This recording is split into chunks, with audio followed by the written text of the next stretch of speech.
Hello friends.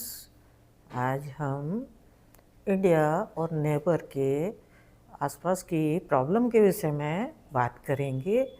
जो problem आज एक दिन की नहीं है, ये हमारी लंबे समय से चले आ रही समस्या है और एक नासूर बन चुकी है।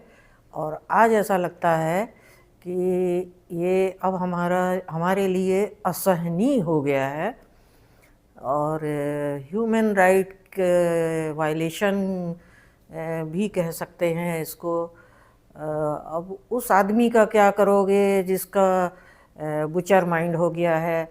एक बुचर की एक मानसिक अवस्था का समझिए आप, जो होता है वो क्या कभी किसी के विषय में उसके दिमाग के कोने में कोई दया का भाव होता है? आई थिंक नहीं होता है। वही सिचुएशन आज समाज की हो गई है और समाज में ज़्यादातर लोग गलत चीज़ों के साथ में बड़े आसानी से जुड़ रहे हैं। और ये न केवल भारत के लिए बल्कि पूरे विश्व के लिए एक सोचने वाली बात है।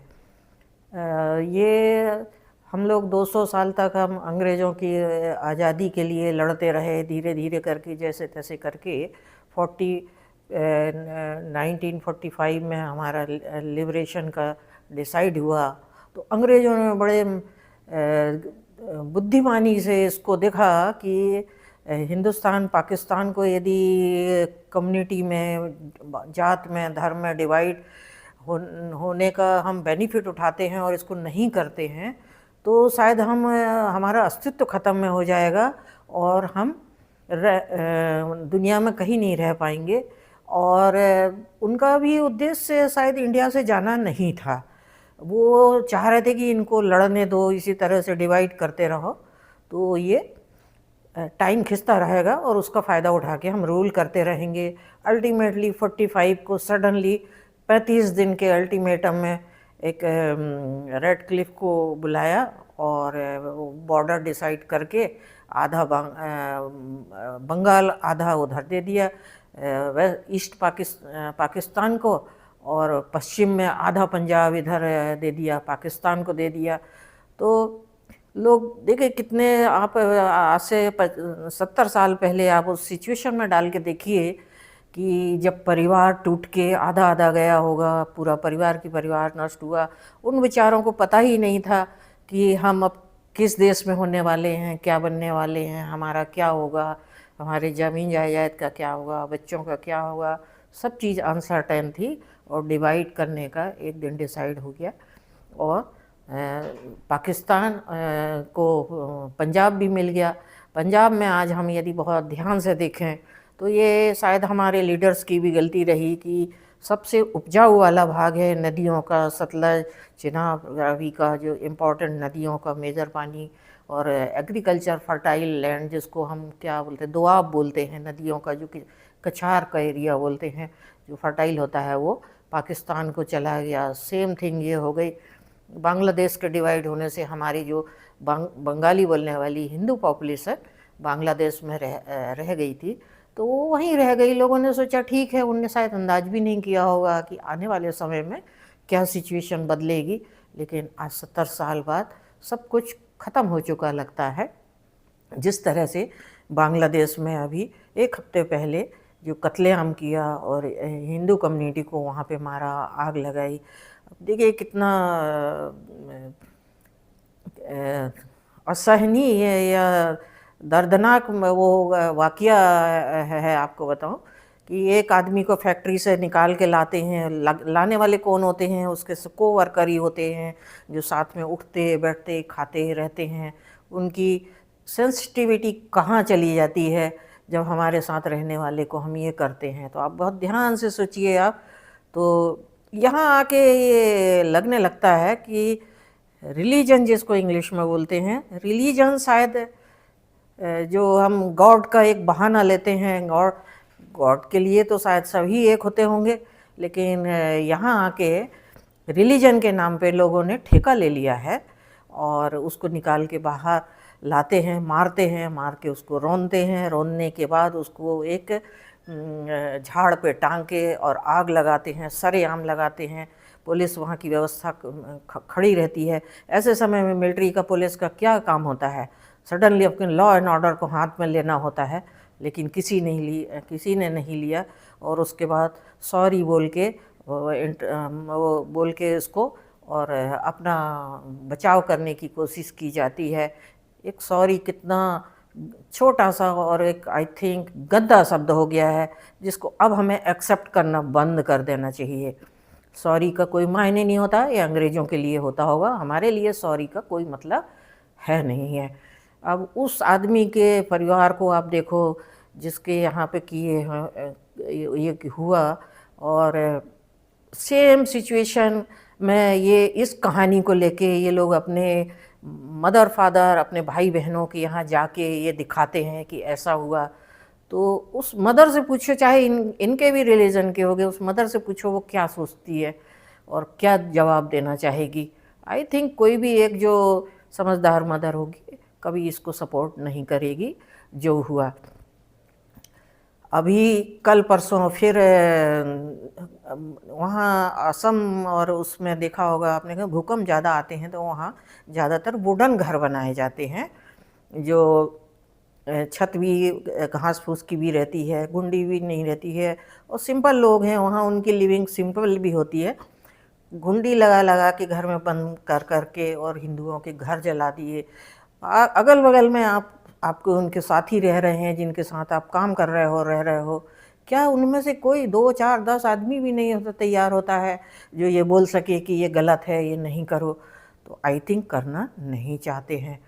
ये आप देखिए ये कितना अमानवीय कृत्य अभी कल हुआ है। तो और इंटरनेशनल कम्युनिटी चुप हो जाती है।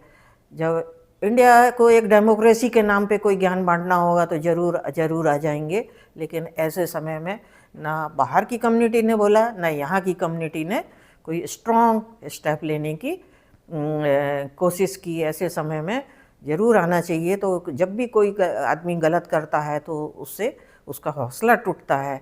हम अपने घरों में भी क्या करते हैं, बच्चों को प्यार से समझाते हैं, बोलते हैं, सारी बात बताते हैं। जब नहीं मानते हैं तो हमें भी सख्ती करनी पड़ती है उनको, और या तो अल्टीमेटम दे के हम रिस्ट्रिक्ट करते हैं, वो कुछ नहीं होता है, खाना पूर्ति होती है। स्पेशली वेस्टर्न कंट्रीज़ के तो अपने इंटरेस्ट हैं, तो उन्हें इसमें कोई खराबी नहीं दिखती। आई थिंक वो इसको एज यूजुअल मान चुके हैं। और अब यहाँ एक मुद्दा मुझे और ये भी लगता है, मीडिया का भी है। जब पहला इंसिडेंस हुआ था, जो बोस को मारा था, एक हिंदू लड़के को, और जलाया था, उसके बाद में उनको मीडिया हाउस को जला दिया गया, सिर्फ इसलिए जला दिया गया कि वो शेख हसीना की शायद पार्टी का सपोर्ट करते होंगे। नेचुरली व्यू होता है, अलग अलग मीडिया चैनल होते हैं, किसी भी कंट्री में बहुत सारे होते हैं। तो मीडिया हाउस जला दिया, उनके कागज़ निकाल के, उनके लाइब्रेरी में जो होते हैं एविडेंस होते हैं, कंप्यूटर होते हैं, मशीनें होती, आग लगा दिया, जला दिया। और बिल्कुल वेल प्लान तरीके से जो है उनके धार्मिक गुरु, बड़ी शर्मनाक बात है कि जिनका काम है कि रोकना, समझाना और अच्छी शिक्षा देना, वो फ्रंट रनर होते हैं ऐसे में। और मीडिया को भी चुप रहा इसके मामले में, और कानून व्यवस्था के जो रखवाले हैं उन्होंने तो कुछ नहीं किया। इसमें मेरा क्वेश्चन मीडिया से है, जब इस तरह की उन्होंने हरकत की, आप कितना बड़ा डैमेज हुआ। एक घर बनाता है आदमी, उसको पूरी उसकी ज़िंदगी लग जाती है, एक एक चीज़ तिल तिल करके जोड़ता है, बनाता है, उसमें सपने देखता है, उनसे काम करता है, वो उसके असिस्टेंट होते हैं एक तरह के। उन सब चीज़ों को उनने ख़त्म कर दिया।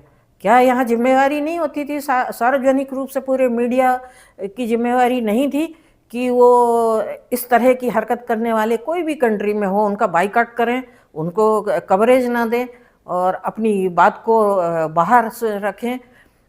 इस तरह से यदि वो डिसइंटीग्रेटेड रहेंगे अपने अपने चैनल को बचाने के लिए, तो शायद वो दुनिया के या मानवता के साथ दुर्व्यवहार कर रहे हैं, और ये एक तरह से ठीक नहीं है।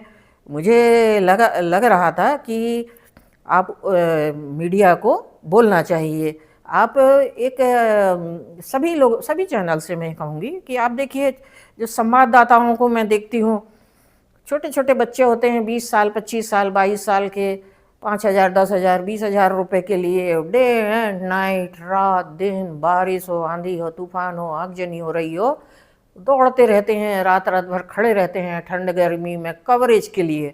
आपको वो हेल्प करते हैं उसमें फील्ड से।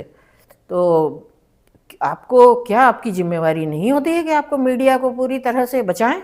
इस तरह से नहीं किया आपने, ये एक बहुत दुर्भाग्य की बात है। तो ये मुझे ठीक नहीं लगा।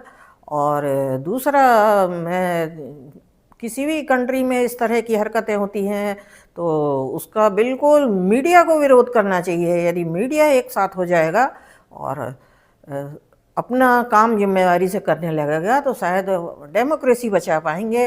अदरवाइज डेमोक्रेसी का बचना मुश्किल है, क्योंकि अभी पूरे डेमोक्रेटिक सिस्टम को जहाँ पे भी देखेंगे तो एक फेल्योर दिखने लगा है। बैकडोर से एक पैरेलल इकॉनमी चलने लगी है। और जो बैकडोर वाली जब कोई भी व्यवस्था हो, चाहे अपने मोहल्ले में, घर में, समाज के, उसमें भी चलती है तो अल्टीमेटली दुखदाई हो जाती है।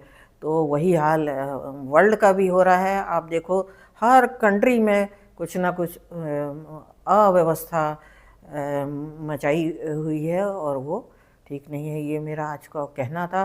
तो मैं समझती हूँ कि धीरे धीरे अब जुडिशरी को भी एक्शन लेना चाहिए और मीडिया को बिल्कुल स्ट्रॉन्ग स्टेप लेने चाहिए।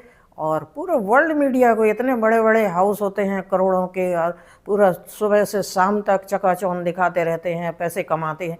आफ्टर ऑल पैसे आप हमसे कमाते हो, हमारे जिम्मेदारी होती है आपकी, हमारी कंट्री में जब आते हो, रहते हो, तो आप इस बात को क्यों नहीं उठाया आपने? और एक हिंदू ही एक जो है वो टॉलरेंट कम्युनिटी है जो पूरे वर्ल्ड में, जिनका आप इतिहास देखेंगे, आप 5,000 साल से वो एक शांतिपूर्ण तरीके से रहता आया है और आज भी रहता है। उनके भावना भी अपने पड़ोस से लेके, देश से लेके सब तरफ होती है, सहयोग की होती है। आप पूरे वर्ल्ड में आप देखो तो वो शांतिपूर्ण तरीके से काम करते हैं। उनका क्या, उनका कोई हक नहीं है? ये मेरा क्वेश्चन है।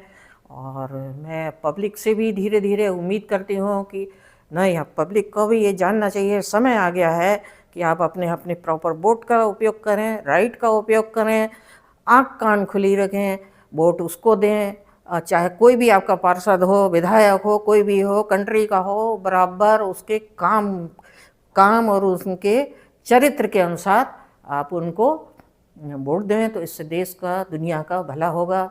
अदरवाइज़ आप दुनिया के किसी कोने में छुप नहीं पाएंगे। ये मेरा स्ट्रॉन्ग मैसेज है आपको। Thank you.